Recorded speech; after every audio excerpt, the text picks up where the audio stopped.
For anybody who's a team leader or a manager in community housing, they've got a team of people who are fronting that stress of the day-to-day contact and the workload, and of course the administrative load that comes with that.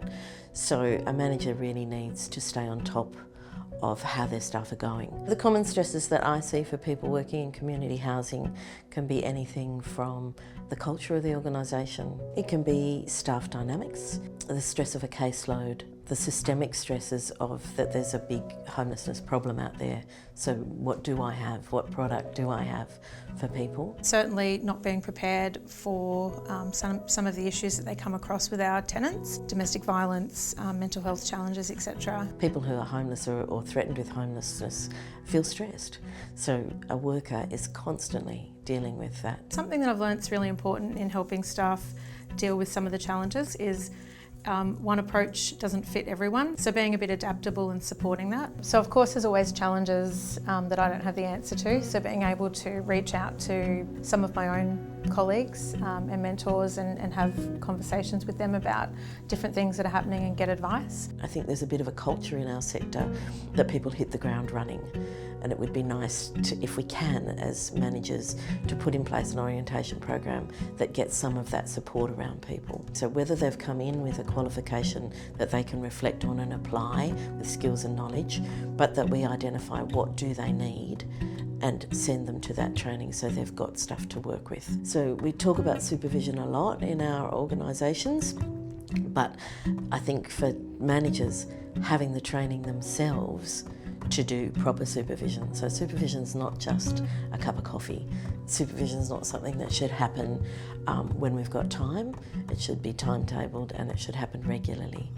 And I think that will happen more for people if staff feel confident in the delivery of supervision, and if there's some value to be had from it, then everybody gets supervision. It's really important to have regular staff meetings to get a good understanding of what everyone's got going on, keeping them up to date on different things happening in the organisation, but more importantly, having team roundtables where people can talk about different challenges with tenancies, but just workload, and being able to raise things that they're struggling with and talk about those things and work through them. It's almost a little bit like having family dinner at night.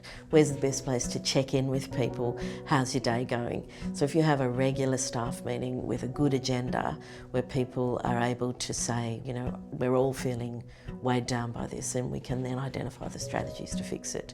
And also all of the policies around bullying and grievance. So having processes in place that mean people know there's somewhere to go. It's not feeling good at my work, I'm not happy about this. Well, there's a grievance procedure, I know where to go and what to do with that. Because the other thing is that Work Health and Safety Act says that we are responsible, we have a duty to provide a safe working environment. So in community housing, that's a range of things. It's a safe working environment in the team, so a team that functions effectively, which will happen through staff meetings and professional development, hopefully. But we also have a duty to provide a physically safe environment. So we send people out on home visits a lot in our work. We work outside the work environment.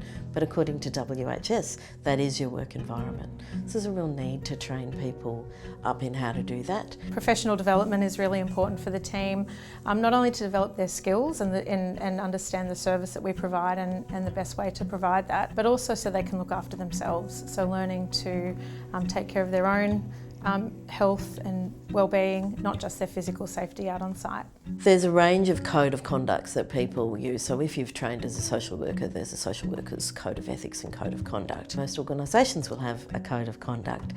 So that should be the blueprint really for these are the expectations the organisation has of me.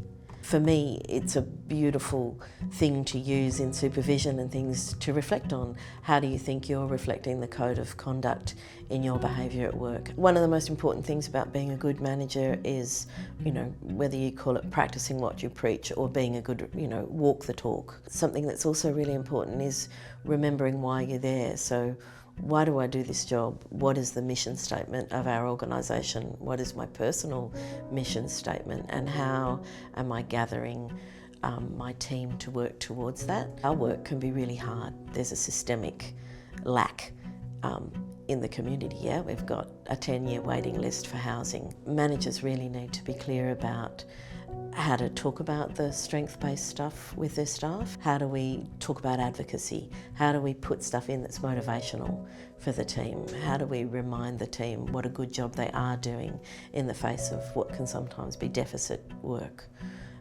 So I think, yeah, for me it would be maintaining your social justice framework, always being aware of what's the vision of our organisation and how are we as a team heading towards that, despite the difficulties, but very much listening, making sure you keep an eye on your staff and being their champion, really.